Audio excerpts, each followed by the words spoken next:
Hello friends, இன்னைக்கு இந்த வீடியோவில் ஒரு முக்கியமான ஆன்மீக பரிகாரத்தை தான் இப்போ இந்த வீடியோவில் அதிரடியாக பார்க்க போகிறோம்.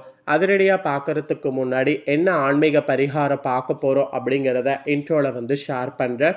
என்ன ஆன்மீக பரிகாரம் அப்படிங்கிறத தெரிஞ்சுக்குங்க. நாளை நாள் ஆகஸ்டுடைய 27ஆம் தேதி, அதே போல் தமிழ் மாதம் ஆவணியுடைய 30ஆம் நாள், கிழமை அதே போல் நாளை நாள் வியாழக்கிழமை. நாளை நாள் வரக்கூடிய இந்த வியாழக்கிழமை சாதாரணமாக வரக்கூடிய வியாழக்கிழமை கிடையாது. மிகவும் எச்சரிக்கையான ஒரு வியாழக்கிழமை என்று சொல்லலாம். அப்படி என்ன எச்சரிக்கையான வியாழக்கிழமை அப்படின்னு கேட்குறீங்களா? நாளைய வியாழக்கிழமை பார்த்தீங்கன்னு வச்சுக்கோங்களேன், பௌர்ணமியானது வருது. நாளை நாள் வரக்கூடிய பௌர்ணமி கரெக்டாக ஆவணி மாதத்தில் அவிட்ட நட்சத்திரத்தில் வரக்கூடிய பௌர்ணமி. இது ஒரு அற்புதமான பௌர்ணமி என்று சொல்லலாம். இந்த பௌர்ணமியில் பிரபஞ்சத்தில் பேராற்றல் நிறைந்திருக்கும். அதனால் இந்த நாளில் என்ன வழிபாடு செய்தாலும் அதில் அதிக பலன் கிடைக்கும். மெயினாக நாளை நாள் குலதெய்வ வழிபாடு செய்ய வேண்டும்.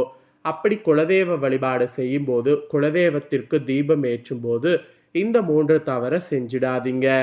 எந்த 3 தவறை செய்யாதீங்க அப்படிங்கிற முக்கியமான ஆன்மீக தாள்களை தான் இந்த வீடியோவில் ஷேர் பண்ண போகிறேன். ஸோ இந்த வீடியோ ரொம்பவே யூஸ்ஃபுல்லாக, ரொம்பவே இன்ட்ரெஸ்டாக இருக்கும். ஸோ வீடியோ பார்க்குறவங்க வீடியோவை ஸ்கிப் பண்ணாமல் பாருங்கள்.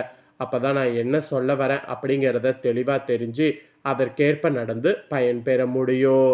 ஃபஸ்ட்டு ஆவணி பௌர்ணமினா என்ன அப்படிங்கிற சிறப்பையும், ஆவணி பௌர்ணமியில் குலதெய்வ வழிபாடு மட்டும் இல்லாமல் வேறு என்ன பூஜை செய்தால் நல்லாயிருக்கும் அப்படிங்கிறதையும் ஷேர் பண்ணுறேன்.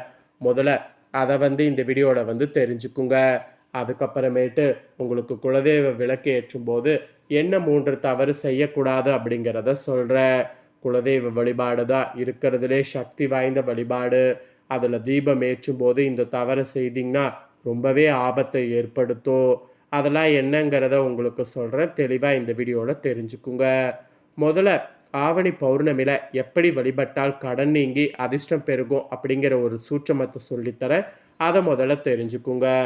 பௌர்ணமி நாளில் தெய்வ சக்திகள் அதிகரித்து காணப்படும் என்பதால் இந்த நாளில் விரதம் இருந்து குலதெய்வத்தையும் மற்ற தெய்வங்களையும் வழிபாடு செய்யணும். அதனால் சந்ததிகள் நலம் பெருகும்.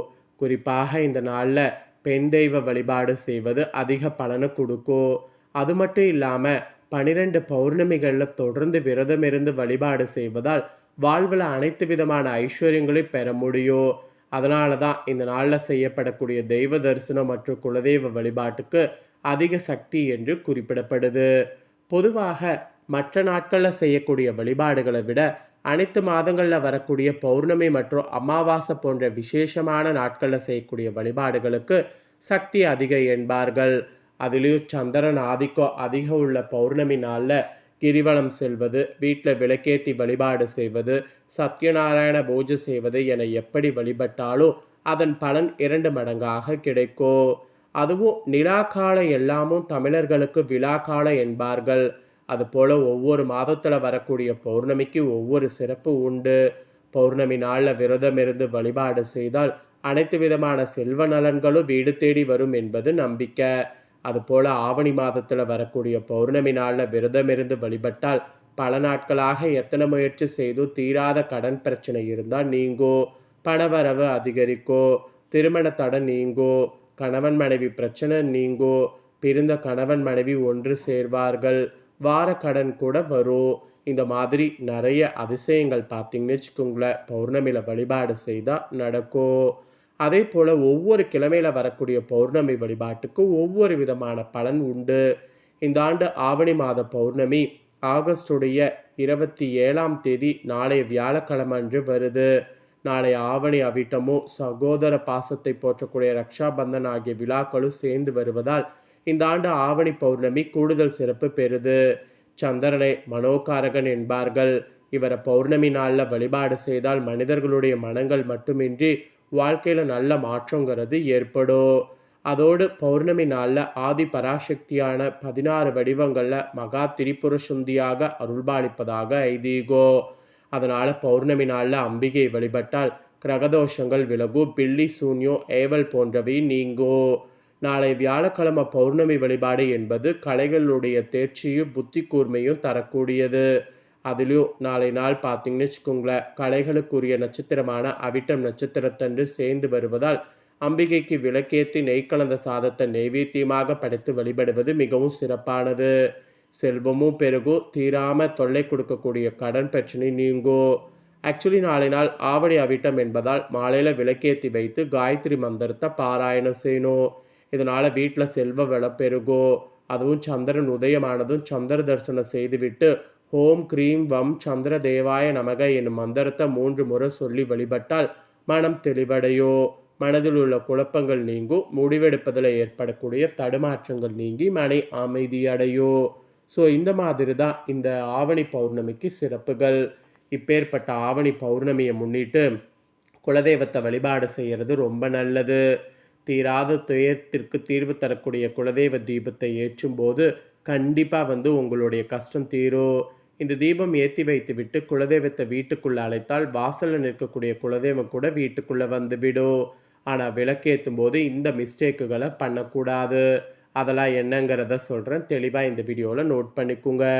நம்மளுடைய குடும்பத்தில் இருந்து தீராத கஷ்டங்களை கூட உடனடியாக தீர்த்து வைக்கக்கூடிய சக்தி அந்த குலதெய்வத்திற்கு மட்டும்தான் உண்டு. குலதெய்வத்தை வழிபாடு செய்யவில்லை என்றால் நமக்கு உதவ மற்ற தெய்வங்கள் கூட வராது என்று சொல்வாங்க. அது உண்மைதான். குலதெய்வத்தை நாம் மறந்து விட்டோம் என்றால் மற்ற தெய்வங்கள் நம்மளை மறந்துவிடும். ஆக ஒரு குடும்ப குலதெய்வ வழிபாட்டை மறக்கக்கூடாது. காலமும் நேரமும் நமக்கு எதிராக செயல்படும் போது ஏதாவது ஒரு சூழ்நிலையில் நம்மளுடைய கெட்ட நேரம் நம்மளுடைய மனதிலிருந்து குலதெய்வத்தை நினைப்ப நீக்கிவிடும். குலதெய்வத்தை நாம் சில காலம் நினைவு கூறாமல் விட்டுவிட்டால் அந்த இடைப்பட்ட காலத்தில் நம்மளை அறியாமலேயே பல சிக்கல்களில் சிக்கியிருப்போம். அதன் பின்பு தான் நமக்கு நினைவிற்கு வரும் நம்ம குலதெய்வ வழிபாட்டை மறந்து விட்டோமோ என்று. இதுவும் நம்மளுடைய கெட்ட நேரம் செய்யக்கூடிய சதிதா. எந்த நேரத்தில் எந்த சூழ்நிலையிலையும் குலதெய்வத்தின் பெயரை உச்சரித்து குலதெய்வத்தை ஒரு நொடி பொழுது நினைக்க மறக்காதீங்க. சரி, தீராத கஷ்டங்களில் தீராத துன்பங்களில் சிக்கி கொண்டிருந்தீங்கன்னா அதிலிருந்து விடுபட நாளைய பௌர்ணமியில் குலதெய்வ வழிபாட்டை எப்படி மேற்கொள்ளும், அடுத்தபடியாக வீட்டில் குலதெய்வ வீட்டுக்குள் வராமல் வாசலில் நின்று கொண்டிருக்கிறது என்றால் அதை எப்படி வீட்டுக்குள்ளே வர வைக்கிறது, இது மாதிரி நிறைய விஷயங்களை உங்களுக்கு சொல்ல போகிறேன். ஆக்சுவலி நாளை நாள் குலதெய்வத்துக்காக நாம் செய்ய வேண்டிய முதல் விஷயம் இலுப்பை எண்ணெய். இலுப்பை எண்ணெயை கொண்டு தீபத்தை ஏற்றி வழிபாடு செய்கிறது தான் நல்லது. இலுப்பை எண்ணெய் வீட்டில் தீபம் ஏற்றலாமா என்ற சந்தேகம் இருக்கும். கூட்டு எண்ணெயில் கணக்காமல் தனியாக சுத்தமான இலுப்பை எண்ணெய் நாட்டு மருந்து கடைகளிலிருந்து வாங்கி வீட்டுக்கு எடுத்து வந்து அந்த எண்ணெயில் நாளை நாள் குலதெய்வத்தை நினைத்து தாராளமாக தீபமேற்றலாம், தவறு கிடையாது. உங்களுடைய கோரிக்கையை குலதெய்வத்திடம் வைத்து நாளை நாளில் இருந்து பாருங்கள், 48 நாட்களில் கண்டிப்பாக அது நிறைவேறும். ஸோ 2 மண் அகல் தீபங்களில் இலுப்பை எண்ணெய் ஊற்றி பஞ்சு திரி போட்டு தீபமேற்றுங்க. உங்களுடைய கோரிக்கை எப்பேற்பட்ட கோரிக்கையாக இருந்தாலும் அந்த குலதெய்வம் கண்டிப்பாக நிறைவேற்றி தரும் என்பதில் எந்த ஒரு சந்தேகமும் இல்லை. வீட்டில் நாளை நாள் குலதெய்வ விளக்கில் வேறு எந்த எண்ணெயும் பயன்படுத்தக்கூடாது. எக்காரணத்து கொண்டு இந்த இலுப்பை எண்ணெயை வீட்டில் இருக்கக்கூடிய காமாட்சி அம்மன் விளக்கு குத்து விளக்கில் ஊற்றி ஏற்றக்கூடாது. இந்த தவறை மட்டும் செய்யவே செய்யாதீங்க. அகல் விளக்கில் குலதெய்வத்துக்கு மட்டும் ஏற்றுங்க. உங்களுடைய வீட்டில் குலதெய்வம் இல்லை என்று சொன்னாலும் இந்த இலுப்பை எண்ணெய் தீபமேற்றி குலதெய்வத்தின் திருவுருவ படத்தை வைத்து பூஜையில் வைத்து பூஜை செய்தாவே குலதெய்வம் வீட்டுக்கு வந்துடும். மனதார வேண்டி அலைங்க. குலதெய்வம் உங்கள் வீட்டில் தங்கிட்டாவே எல்லாமே அதுக்கப்புறம் நல்லதாக மாறும். நம்பிக்கை இருக்கிறவங்க இதை முயற்சி செய்து பாருங்கள், நல்ல பலனை பெற முடியும். நம்பிக்கை இல்லாமல் செய்தீங்கன்னா கண்டிப்பாக உங்களுக்கு பலிக்காது. அதனால் நம்பிக்கையோடு செய்து பயன் பெறுங்க. ஸோ இவ்வளோ நேரம் இந்த மாதிரி நீங்கள் நாளை நாள் என்ன பண்ணும் அப்படிங்கிறத உங்களுக்கு தெளிவாக சொல்லியிருக்கிறத நீங்கள் தெளிவாக தெரிஞ்சிருப்பீங்க. இதற்கேற்ப நடந்துக்கிட்டுறது தான் நாளை நாள் உங்களுடைய மெயின் வேலை. ஸோ அதனால் இதற்கேற்ப நடந்து பலன் பெறுங்க. இதை உங்கள் ஃப்ரெண்ட்ஸ் ஃபேமிலிக்கும் லைக் பண்ணி ஷேர் பண்ணுங்கள். உங்கள் ஃப்ரெண்ட்ஸ் ஃபேமிலியில் இருக்கிறவங்களும் வீடியோ பார்க்கட்டும். அவங்களும் முக்கியமான இந்த தாள்களை தெரிஞ்சு இதற்கேற்ப நடந்து பலன் பெறட்டும். ஸோ இந்த வீடியோவை லைக் பண்ணி உங்கள் ஃப்ரெண்ட்ஸ் ஃபேமிலிக்கும் ஷேர் பண்ணுங்கள். இதே போல் புதிய அப்டேட்டான நிறைய சேனலில் நமக்கு வீடியோ வரும். ஸோ அது மாதிரி உங்களுக்கும் நம்ம சேனலில் இருந்து வீடியோ வரணும் அப்படின்னு நினச்சிங்கன்னா நம்ம சேனல் சப்ஸ்கிரைப் பண்ணலன்னா சப்ஸ்கிரைப் பண்ணி பெல் பண்ண ப்ரெஸ் பண்ணுங்கள். ஃபஸ்ட் டைம் பார்க்குறவங்க அதை நீங்கள் பண்ணிட்டீங்கன்னா இனி நான் போகிற மற்ற அப்டேட்டான எல்லா வீடியோஸும் வரும். ஸோ உங்களுக்கு ஆன்மீக ரீதியாகவும் ஜோதிட ரீதியாகவும் என்ன டவுட் இருந்தாலும் கமெண்டில் கேளுங்க. அந்த டவுட்டை வந்து நெக்ஸ்ட்டு வரக்கூடிய வீடியோவில் உங்களுக்கு கிளியர் பண்ணுறேன். ஸோ வீடியோ பிடிச்சிருந்ததுன்னா சப்ஸ்கிரைப் பண்ணி பெல் பட்டனை ப்ரெஸ் பண்ணுங்கள். வேறொரு வீடியோவில் உங்களை சந்திக்கிறேன்.